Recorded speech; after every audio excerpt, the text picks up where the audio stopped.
Now, see, this is the good stuff. It's I back was to hoping we'd normal. get one without a shirt, and we Back to got it. normal. Yeah. What's up, man? Just got done doing some yard work. It's raining outside, so I'm just sitting in the pole barn right now. Oh, yeah, I see it back there. A little rain. Need to cut the grass. Need to trim that palm up. Dude, the grass is bad. Turf looks good. Turf looks good. Yeah. Where's the Humvee, man? I don't know. Can you see it over there? Yeah, I can see it. A Oh, little bit. yeah. Mm-hmm. Yeah. It's over there getting a little rinse. Yeah. Well, a little rain never hurt anybody. We almost got some on Saturday. The game was delayed because of lightning, but it won't be on Saturday in Lexington. The high is 72 and sunny, so that's gonna be neat. Football All right, man. weather. Yeah, hell yeah. We're gonna talk to you about playing up in Lexington too. Anxious to get your thoughts on that. Again, a reminder coming out here in just a little while, a little bit of a delay on the new Tailgate Talks with Garcia and DeMarco and Perry Orth and Steve Tannehill and Connor Shaw and Blake Mitchell. That'll all be out in just a little bit as soon as some stuff gets done. But it's coming out today. Y'all are going to love the conversation. It's really cool. It happened last Friday night over at Hall's. All right, Stephen, let's here you go. Broad brush, man. We'll start on the offensive side of the football. What'd you see on Saturday from the Gamecocks? I mean, I think I saw the same as everybody else. It was hard to watch at times. I think they did some good things here and there, but for the most part, you can't have your quarterback running 22 times a game. I mean, maybe you can get away with it against ODU, but against LSU, Ole Miss, Kentucky, Tennessee, these other teams, it's the SEC. That's a long grind, and I can assure you, being 250 pounds, it's still running the ball. Still doesn't feel that great when you get knocked around. So they got to clean some stuff up. It's obviously his first start, so got to give him that. But yeah, I mean, I think we need to clean some stuff up, and I mean, I got the same opinion as pretty much everybody else, I think. Yeah, when it comes to LaNorris, first start of his career, he mentioned yesterday he had a little bit of the jitterbugs, and he said, if he could go back and do some things again, he would kind of try to wipe the slate clean with all that. But you've been there, you know what it's like to try it out there for the first time, especially the first time in your own ballpark when there's 80,000 people kind of depending on you to carry the load. Did you see some of that out of him? 100%. And it's again, like you mentioned, it's not easy. You could be playing against LSU as your first start, or you could be playing against ODU. Either way, you're going to have some of those pregame jitters and in-game jitters as well, especially when some things don't go right. You get tackled by a referee. I mean, you get some jitters going on. So, it's either way, you just got to kind of fight through it. And I mean, let's be honest. I mean, we want to talk about bad QB play. We can look up there in Tallahassee and look at some real bad QB play. That's true. He's not good. But that's, maybe we'll get more thoughts on that from you here in just a little bit. But he's not a killer. I think LaNorris Sellers has a chance to be, though. What are some things, dude, that you can do early in a game to get a young quarterback locked in? I mean, and people ask me that all the time, and I think, one thing that I told Coach Spurrier, and I'm surprised he actually listened, was first time I get the ball, I just either let me run it or let me just freaking bomb it. Give me a rollout play. Let me get an option to maybe do both. And, for the most part, I feel like we kind of did that. We would run a zone read, and, even if Lattimore, if I handed off to him, I would still run and try to chip the defensive end or chip the linebacker, just try to get hit. I just needed to feel that first initial pop and, kind of get the cobwebs out. All right. One of the things that Shane mentioned yesterday, he mentioned that he needed to get this offense to gel as quickly as it could, Stephen. We had a great question earlier by Lauren in our Nana Sports chat box about, if you practice in the spring and you practice in the summer and you practice in the fall, why are you not gelled when you get there by game one? And I'd rather you answer that. We got a lot of new wide receivers, you got a new quarterback, you got a defense that's totally different from what you've been seeing. And I kind of mentioned that sixth sense of being able to feel each other out there. But you're the man, so you take it from there. What does gelling mean? I mean, it's kind of like what I tell these kids that I'm training. It's like I'm trying to do this live in-game simulation type thing as much as possible. So when you do see it in the game, you're not completely caught off guard. But there's nothing quite like live action. live bullets. I mean, when you got guys that are trying to take your head off and actually hurt you, you kind of play with a little bit more adrenaline. You play with a little more tempo, and it's just a lot different, as opposed to practicing against a scout team guy that's getting yelled at if he runs too hard or runs too fast or knocks down a play. I mean, I remember Coach Spurrier just berating some of the walk-on guys during scout team.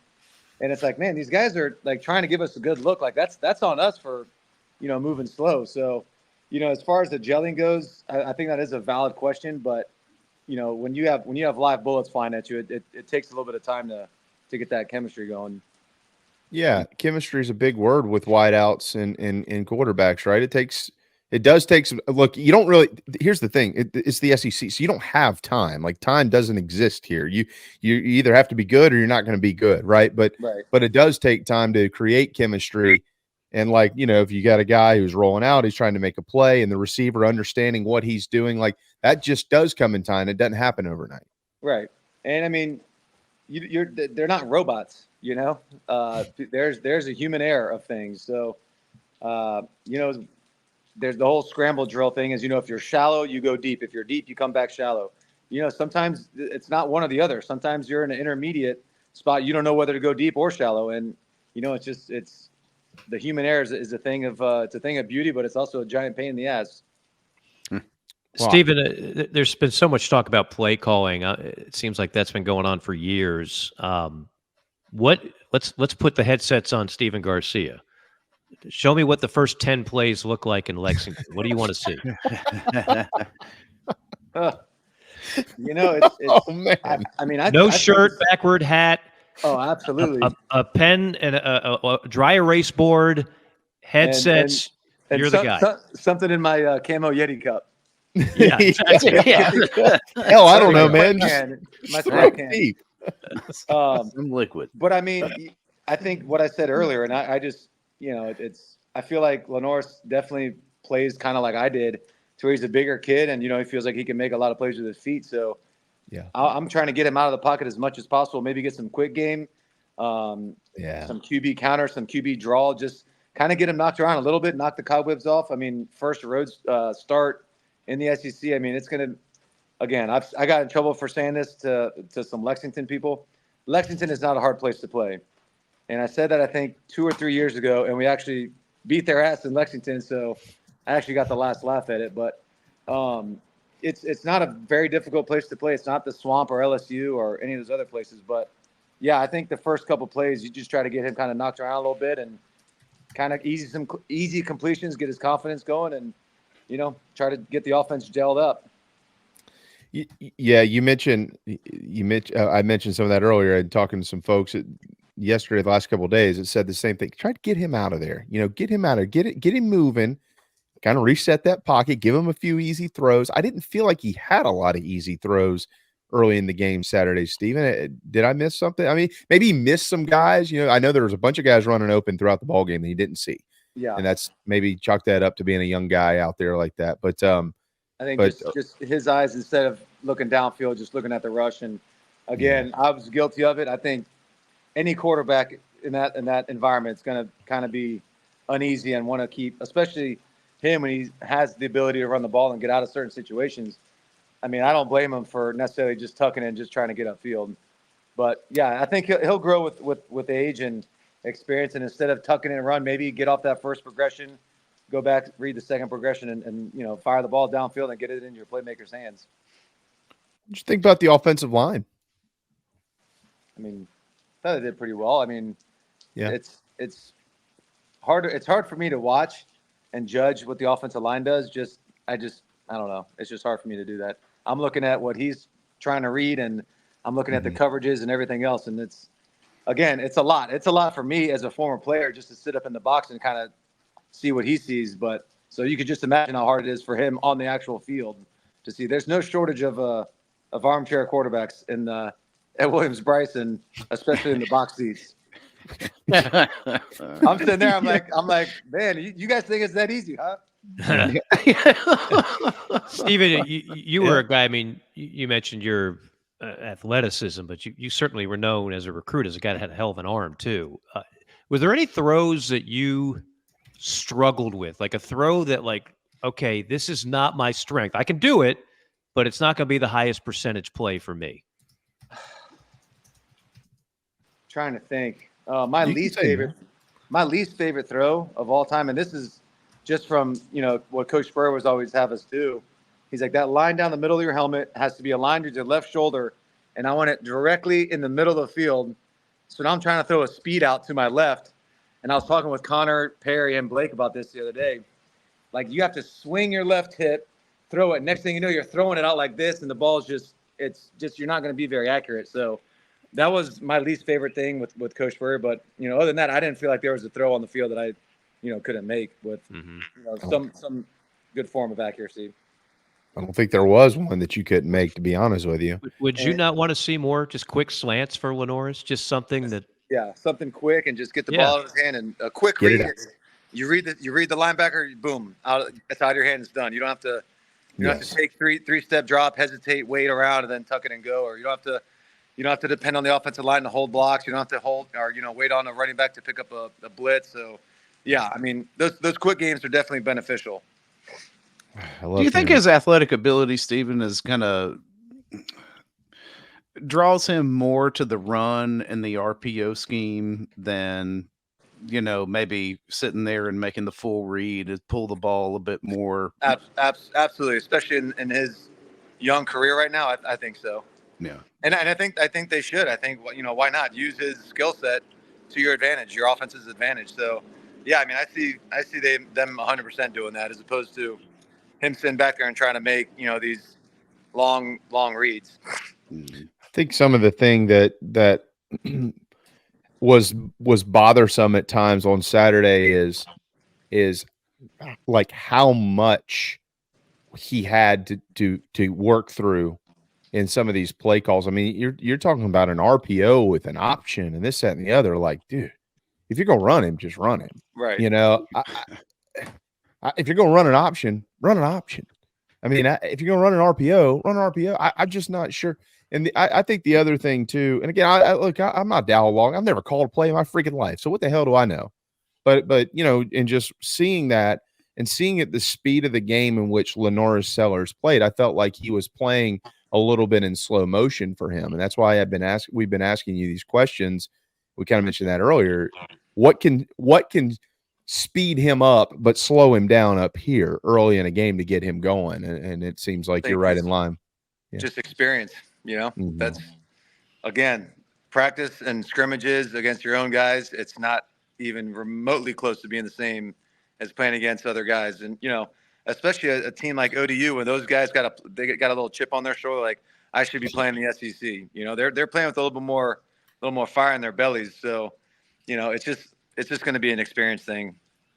Stephen, I love this guy in our chat box. He's been around for years. He's such a great fan. He's a Georgia fan. He goes by Blind Squirrel Sports. He said, watching this interview, I keep expecting to see an alligator in Stephen's backyard. Do you have an alligator back there somewhere? You know what? There might be, actually. Yeah, not today. there might be one way down there. I mean, it's rained. It has rained uncontrollably out here for Masha was telling me it rained every day when I was up there. So, I mean, I can't even mow the yard. It's going to be a tough task when I do get to mow it. Where is Casa de Garcia? Where are you in Tampa? Lutz. Yeah. So I'm I say Lutz. It's Tampa, but it's I tell people Lutz and they're like, oh, that sounds extremely far. I'm 15 minutes from Tampa International. So okay. Yeah. Gotcha. Yeah. Final quick one here on the offense, and then I want to switch to the other side of the ball, and then we'll talk about Kentucky. As far as what we saw out of the offense, Coach Beamer mentioned, hey, look, man, this stuff is correctable. We can get a lot of these things corrected and probably fairly quickly. Did you feel like you saw mistakes that are correctable? Yeah, absolutely. Okay. Absolutely. Okay. That's the thing. It's like, that's why you have that week one, and you kind of want to schedule I don't want to say a lesser opponent, but a lesser opponent. You kind of get all the cobwebs out of the way. You knock some of the rust off, and I'm expecting a significantly better offensive performance in Lexington. I think we all are, and I think we're all hoping for that as well. We Hey, sure well. should beat it. Got a bottle of bourbon waiting on me for Saturday just in case. I can tell you that. Stephen Garcia, again, guys, if you haven't had a chance to listen to him and Pat on Tailgate Talks, which is part of our network, it's part of Gamecocks Plus, you can watch and listen on the Chief Sports app. You can go right to GamecocksPlus.com as well. They've done an outstanding job with this. Stephen's a wonderful guy. He knows what the hell he's talking about. He has some fun. And these next few episodes are going to be just as good as the first few with Coach Spurrier and Coach Beamer, et cetera, et cetera. So we hope everybody will check that out. The defensive side of the football, Stephen, is hard to not like what you saw out there. A lot of experience, a lot of talent.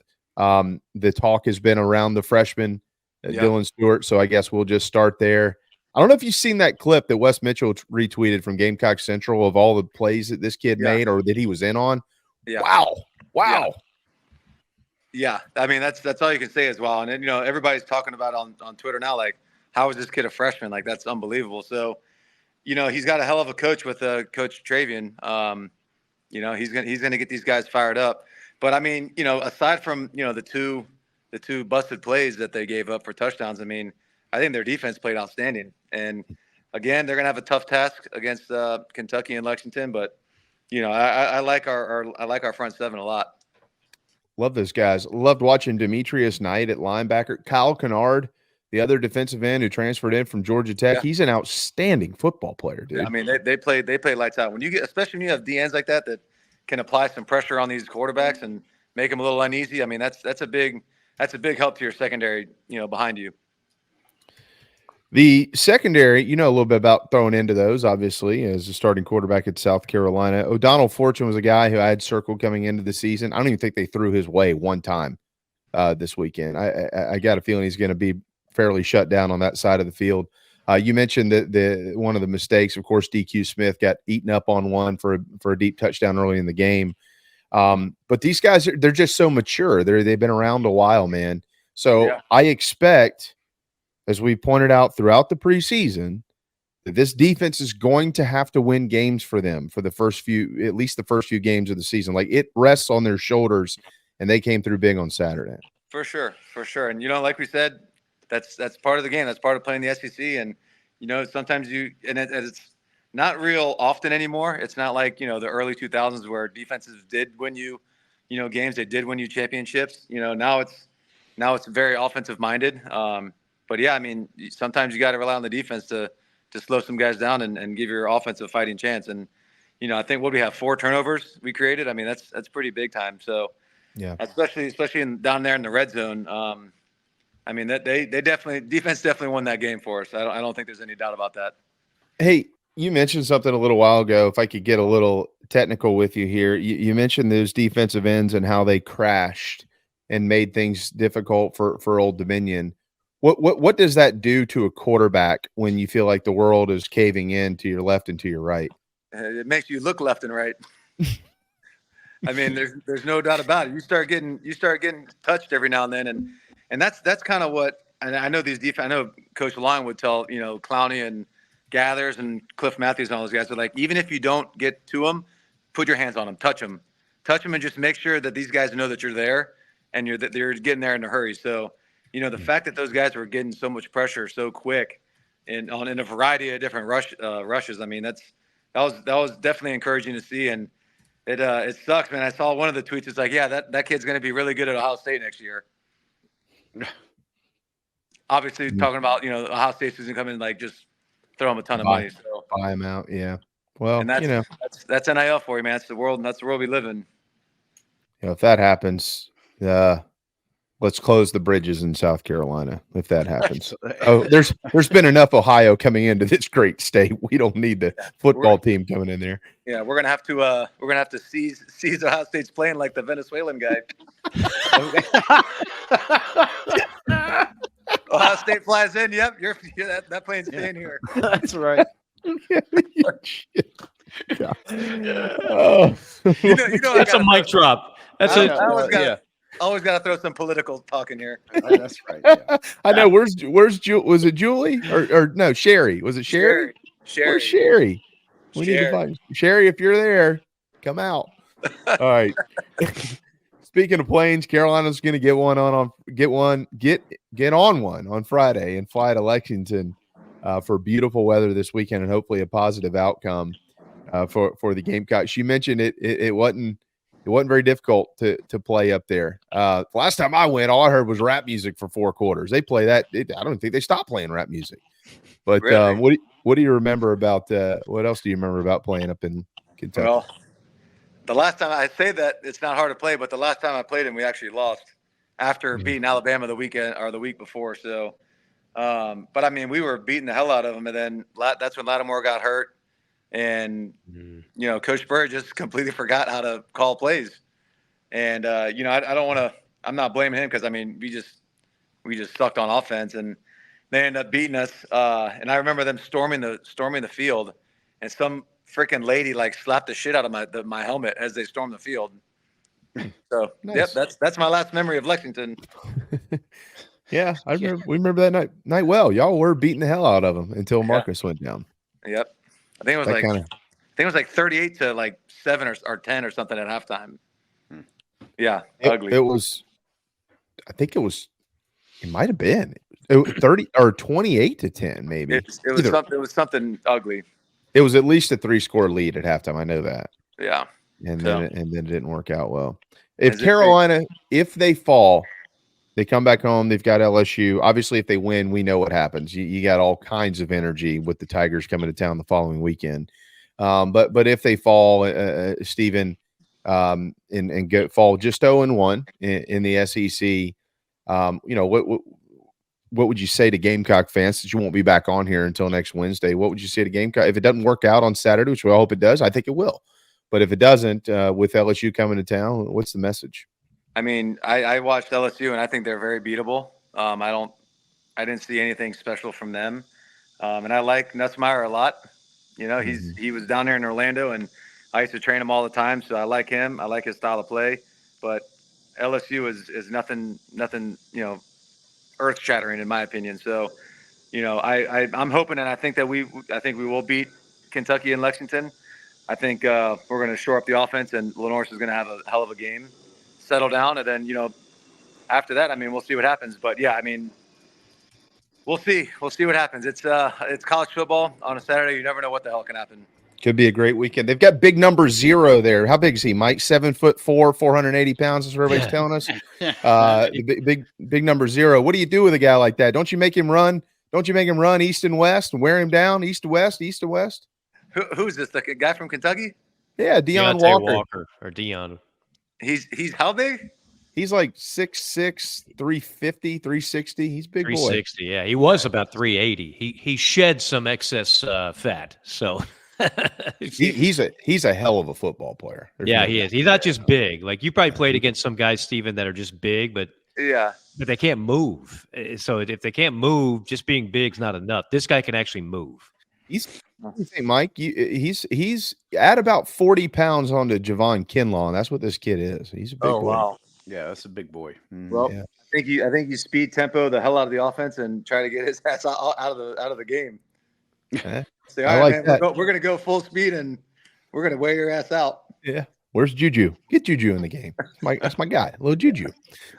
Hey, man, best of luck cutting your grass. I got a long time, man. I'm still looking around and it's still 4 inches of rain out there. So everything's wet. Hey, you have a 0 turn? No. You have a ride mower? I got a thing that I pull behind my Polaris. Oh. Yeah, it's like a I don't know what it's called a teenager. Yeah, it turns it up, right? A teenager. Yeah. It turns it up. But I got a couple cup holders on my Polaris and yeah. I was also about to ask, do you drink beer while you're cutting grass? Well, is there anything else to do? Right. Oh man, but man, I used to cut the backyard with a battery operated push mower, and butt ass naked, and my neighbor had to build a fence along the entire backyard. He got tired of seeing all that.